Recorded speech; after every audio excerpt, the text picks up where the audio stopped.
Bonjour, on est au premier cours de la section 9.1. Aujourd'hui, on va commencer une nouvelle section avec des graphiques. Probablement vous les voyez déjà à l'écran. On va travailler la section 9.1 avec des droites. On va dessiner des droites qui vont être soit pleines ou soit pointillées. Puis la réponse qu'on va chercher, notre solution va être un morceau du graphique. Donc voici un peu à ce que ça pourrait ressembler. Je vais juste passer un petit enregistrement. Donc, un premier graphe qu'on pourrait avoir pourrait ressembler à ça. Ou un autre exemple de graphique pourrait être ceci. Puis aussi, on va travailler avec des inéquations. Donc, les inéquations, c'est ce qui fait qu'on a dans notre graphique une ligne pointillée ou une ligne pleine. Puis aussi, on va avoir des parties de notre graphique qui vont être notre solution. Donc, une inéquation, c'est quoi? Ça, c'est des exemples d'inéquations. Par exemple, j'aurais ici, je vais mettre entre les deux. J'aurais, si on veut, là, 2x plus 3y plus grand ou égal à 6. Donc, c'est ces signes d'inégalité-là, ici, ou ici, qui vont nous dire qu'on travaille avec des inéquations. Donc, si je regarde un peu ce que pourrait me donner, une des deux grandes différences que j'ai entre les deux graphiques, c'est ce qu'on appelle la ligne de partage. Ça, c'est une ligne de partage, la droite qu'on a là. Puis aussi, celle-là dans le graphique, c'est la ligne de partage. Donc, c'est ça qui va nous dire qu'on a une solution en quelque part. Donc, la ligne de partage, c'est une droite. Ça, c'est la définition. Ligne de partage, c'est égal à la droite qu'on dessine. Puis, cette droite-là, on va avoir une inéquation pour nous aider à la dessiner. Nos solutions, ce sera, par exemple, ce morceau de graphe-là. Toute la partie en vert pourrait être une solution. Ou, si je voulais, toute la partie en jaune pourrait être ma réponse. La partie en vert serait partie. Donc, ça va dépendre de notre inéquation de départ. C'est ce qui va nous dire qu'est-ce qui sera notre solution.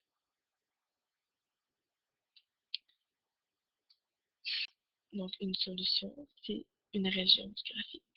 Et dans le graphe que vous avez, est-ce que c'est tout en bleu, là, puis dans l'autre graphe, tout en bleu, là.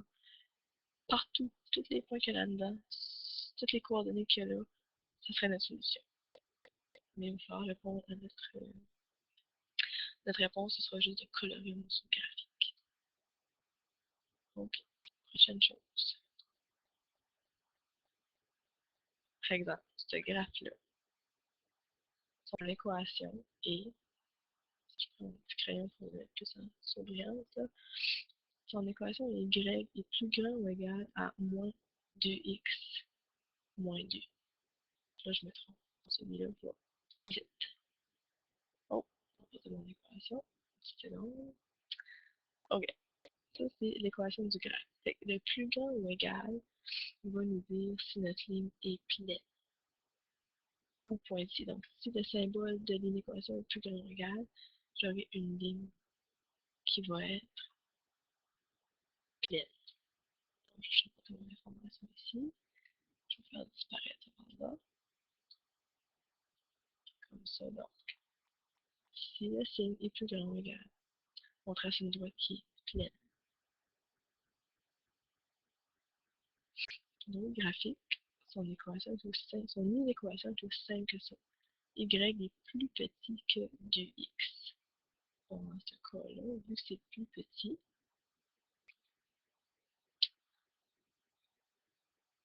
on va tracer une droite qui va être, juste quelque chose. Donc ici, si c'est plus petit ou plus grand, notre droite elle va être pointillée. Ça ici, c'est 2 là. Si notre symbole d'équation est ici, on aura une ligne qui sera pointillée. Puis selon ce qu'on a comme directive, notre graphe sera coloré par-dessus la ligne ou en dessous.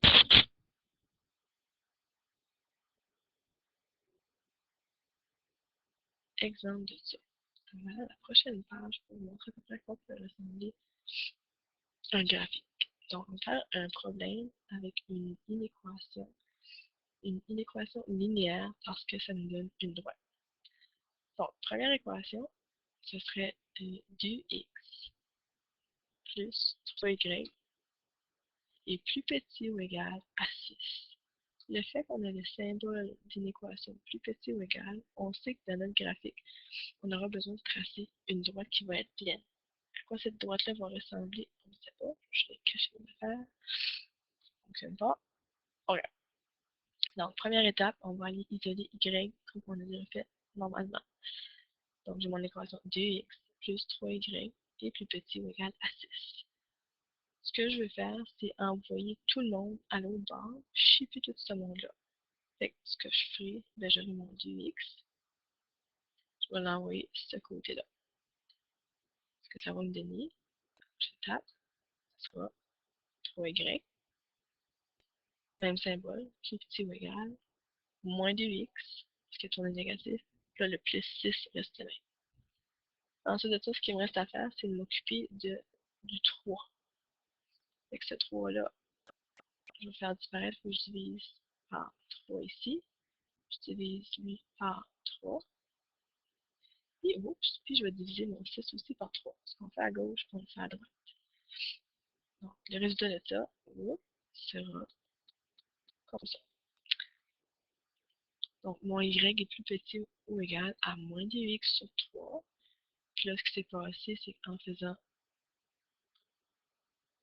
6 divisé par 3, ça me donne mon 2. Le 2 vient de cette fraction ici. Là, j'ai une droite parce que j'ai un peu la forme du y est égale à mx plus b. Mon mx, mon m, je devrais dire, c'est ma fraction. Puis là, mon b, c'est mon 2. Comme ça. Ça va m'aider à tracer ma droite. Vu que mon b est 2, je vais aller me placer un peu un graphe juste ici. Comme ça. Ça va donner à l'origine 0, 2.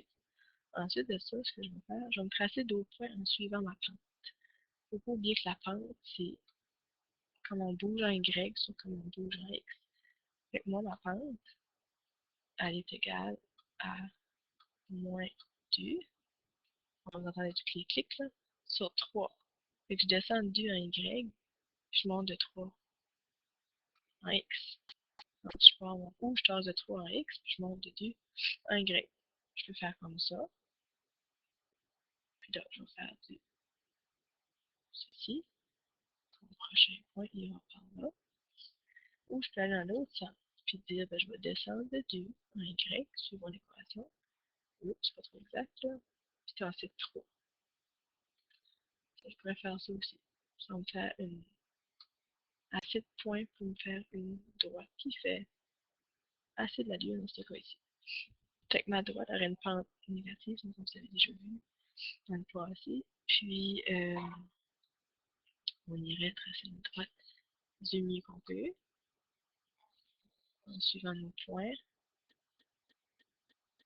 Puis, vu que mon symbole est plus petit ou égal, c'est vraiment pas droit là, excusez-moi pour ça, je vais avoir une droite qui est pleine. Donc, mon symbole était y est plus petit ou égal, donc plus petit, c'est tout ce qui est en dessous de ma droite.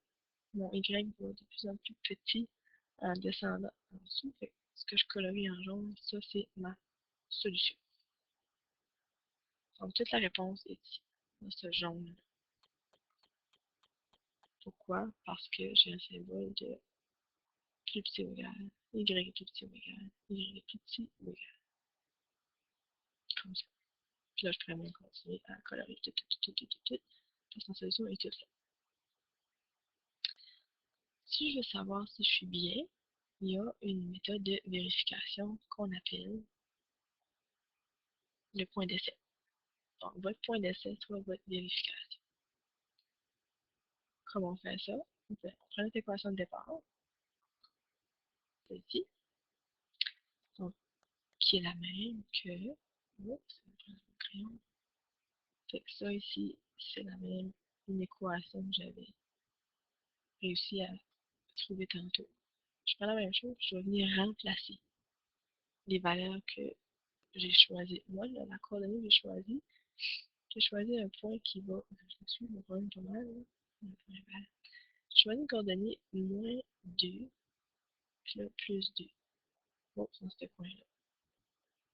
Pourquoi? Parce que j'ai coloré cette place-là en jaune, puis c'est pour ça que je trouve que c'est une belle coordonnée. Je choisis un point comme ça au hasard. Dans mon équation, je vais venir remplacer mon x puis mon y. Parce que j'en ai bien une coordonnée, c'est x et y. Ça, c'est mon x. Puis là, mon 2 et mon y. Comme ça. Donc, je remplace les valeurs que j'ai. Puis ensuite de ça, je continue mes étapes. Je fais attention à mes signes. Deuxième étape, je ferai ça. Donc, j'ai le 2, plus petit ou égal. Le moins fois moins de 9, plus 4 sur 3, plus 2. Après ça, ce qu'on veut, on veut travailler avec les fractions. Je trouve que j'ai fortement la fraction. Fait que je sais que je vais le ramener sur 3. Je fais le chiffre du haut fois 3. Il n'y a pas ici n'importe quoi, il est toujours sur 1. Quand on arrive, on fait fois 3 en dessous aussi. On va avoir le même dénominateur. Ça me donne cette fraction ici de 6 sur 3. Ça fait de la magie parce que ça me donnait un nouveau chiffre. Fait que j'ai encore 2 plus petit ou égal à 4 tiers plus 6. Puis, quand je vais tout ramener ça sous la même fraction, j'aurai un 2 est plus petit ou égal à 10 sur 3. La seule question qu'il me reste à me demander, c'est est-ce que c'est vrai que 2 est plus petit ou égal à 10 sur 3? Et oui, 2 est plus petit que 3.3333 pour quelqu'un qui prendrait sa calculatrice. Et voilà, donc c'est la première section, 9.1. Travailler des inéquations, regardez le signe de plus petit ou plus grand pour vous donner une droite pointillée dans un graphique. Si votre signe d'inéquation est plus grand ou égal, ou plus petit ou égal, vous aurez besoin de tracer une droite pleine, pleine, pleine, pleine, pleine. Et votre réponse sera en haut de votre droite ou en dessous de votre droite, selon le symbole que vous avez dans votre inéquation.